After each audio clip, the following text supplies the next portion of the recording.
You know, I've been here a long time. Sometimes seems like forever. And I've heard it all before. I don't need that safety equipment. I've done it this way a million times, and I've never had any trouble. It can't happen to me. Yeah, sure. If they only knew what happened to my friend Al a couple of weeks ago. He and Charlie were unloading a car of caustic soda.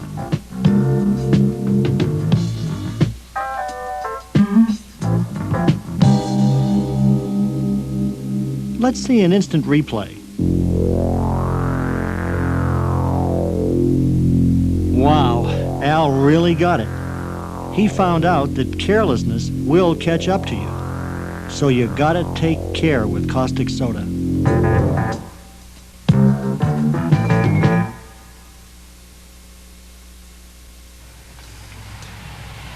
Hi, my name is Fred, and I'm going to show you how to work with caustic safely. The reason for all this safety stuff is to protect you. I'm going to show you the equipment that'll protect you in an accident and the procedures that'll cut your chances of having one. Caustic is dangerous stuff. It can give you bad burns on your skin and hair. And if you get it in your eyes, you can go blind. Al knew this, so at least he wore the right equipment.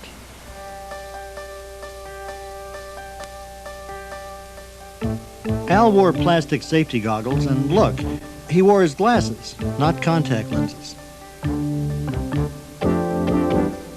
And he wore his plastic hard hat because caustic won't burn plastic. But it will burn your skin. That's why Al wore a long-sleeve shirt and kept the cuffs and collar buttoned.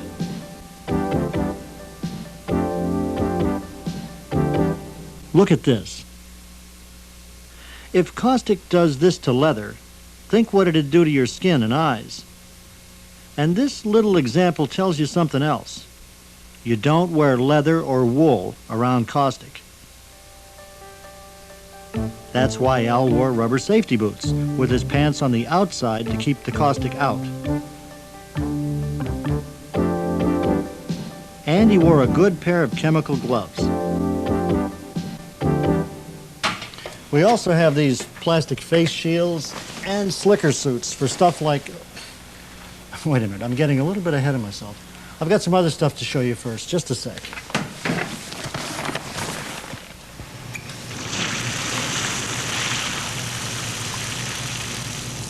If you get caustic on you, the best thing to do is flush it with lots of water right away. That's what these showers and eye wash stations are for. I always check them before I start, just to make sure they're working. If you don't have a permanent emergency station where you're working, take a portable unit out there with you. Turns out that shower came in real handy for Al. The accident happened just as Al and his buddy Charlie were finished unloading a tank car of caustic, and they were disconnecting the lines. But there was still some pressure in the car. Al was supposed to cup his hand around the fitting, but he didn't. So, wham, he got hit. That was a dumb thing to do. But Al's not a dummy. He was just careless.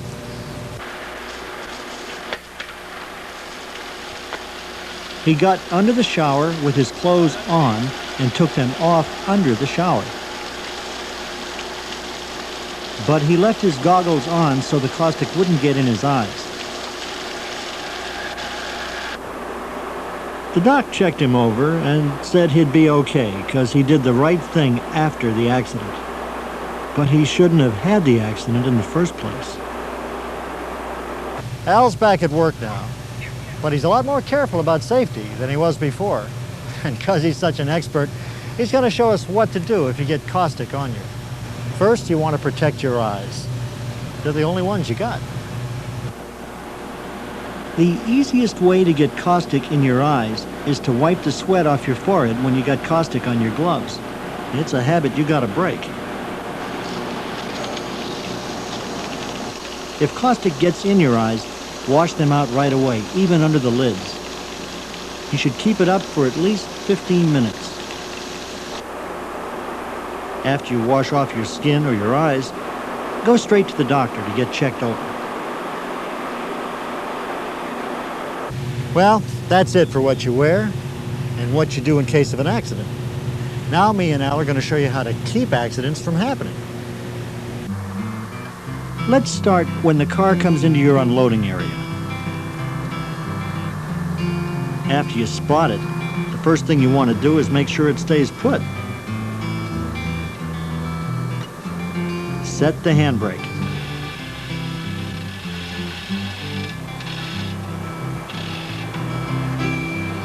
Chock the wheels.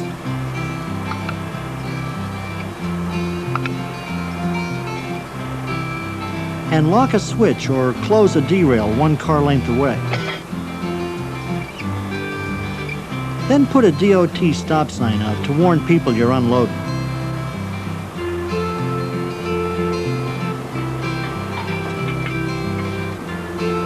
The next thing you do is open the aircock to relieve the pressure in your car.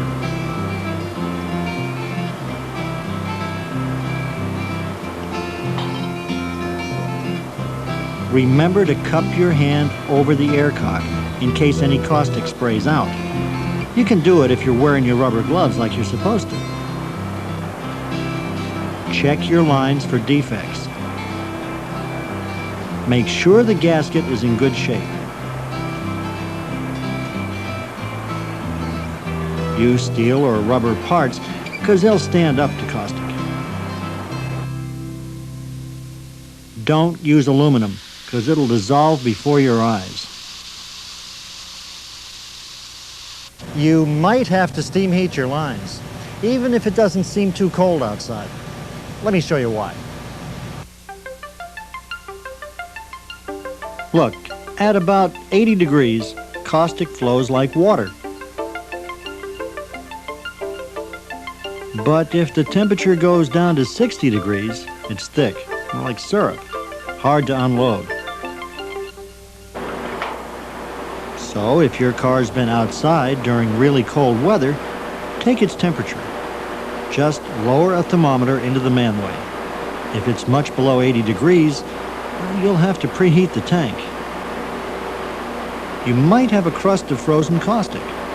Now you can break it up by shooting steam through a U-tube in the manway. That way, hot caustic won't build up under the crust and blow up like a volcano. Then you can hook up a steam line and a steam trap. Heat the car until the caustic will flow. Remember, never heat the car while you're unloading or you'll damage the inside lining. Most of your accidents happen when you unload, so watch how we do it. There's two ways to unload, from the bottom and from the top. Bottom unloading is simple. The caustic comes out of the bottom discharge valve and you pump it into the storage tanks. This is pretty much the same for you guys who unload trucks, too. Make sure the bottom discharge cock is closed, then take off the plug. Caustic can get trapped in here, so what do? Right. You cup your gloved hand over the outlet plug to deflect any spray. Make sure you leave the manway open so air can get into the car as you pump out the caustic.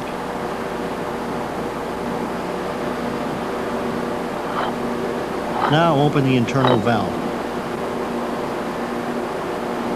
If the hand wheel won't turn, then the caustic around the valve is probably frozen. Don't force it, because you could break it. You remember the face shield and the slicker suit? Go get them and get a steam lance to thaw out the valve. Since the internal valve is frozen shut, you can open the bottom cock and insert a steam lance to thaw the valve.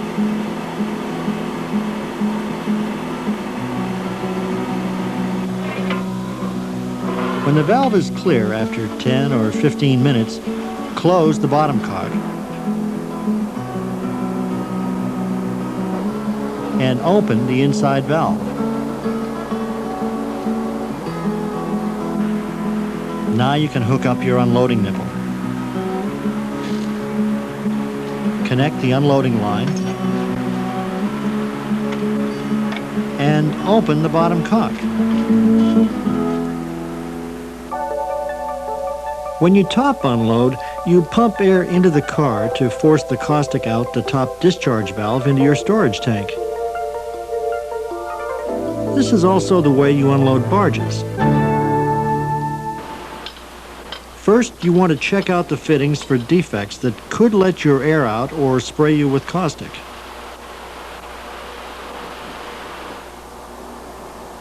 You also check out the rupture discs on your car for rust or damage. They're designed to blow if the pressure in the car gets close to 100 psig. You don't need that much pressure to unload caustic. Make sure there's pressure relief and reduction valves on your airline to keep your pressure between 30 and 70 psig.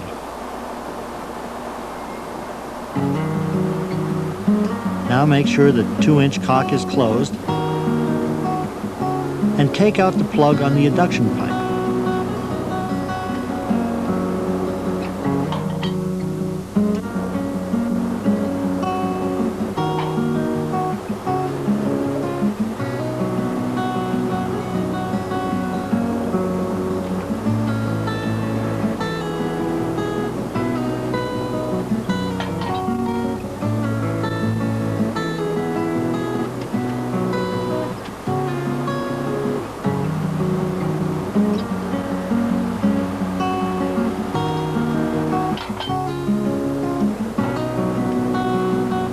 Connect your unloading line to the pipe. Now you can connect your air line to the air cock.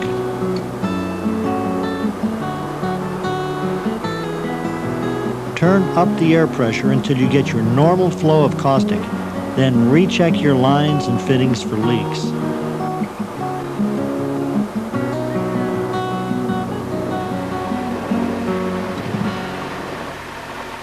When you get a drop in pressure and a rushing sound in the unloading line, your car is empty. When you're done unloading, you have to get the car ready to send back. It's like connecting it in reverse, but you still have to be careful. If you were bottom unloading, stop the pump and close the internal valve and the bottom cock. Clear your line out with air through the 1/2-inch preheating connection. Then you can unhook your unloading line.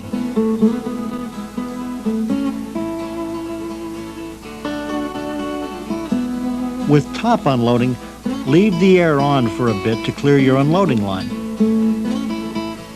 Then shut off the air and disconnect your air line.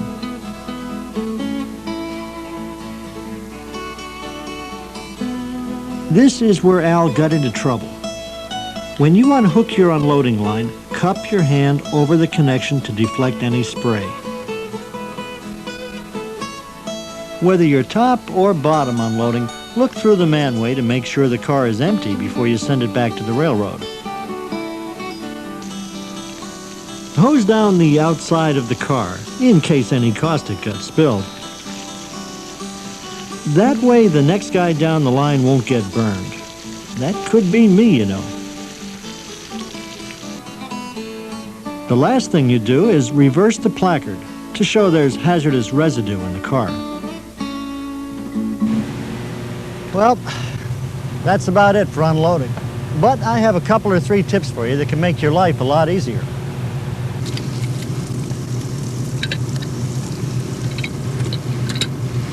After I work with caustic, I wash my tools in water and something that'll neutralize any caustic that got on them, like weak vinegar, so I don't start the next job with a caustic burn.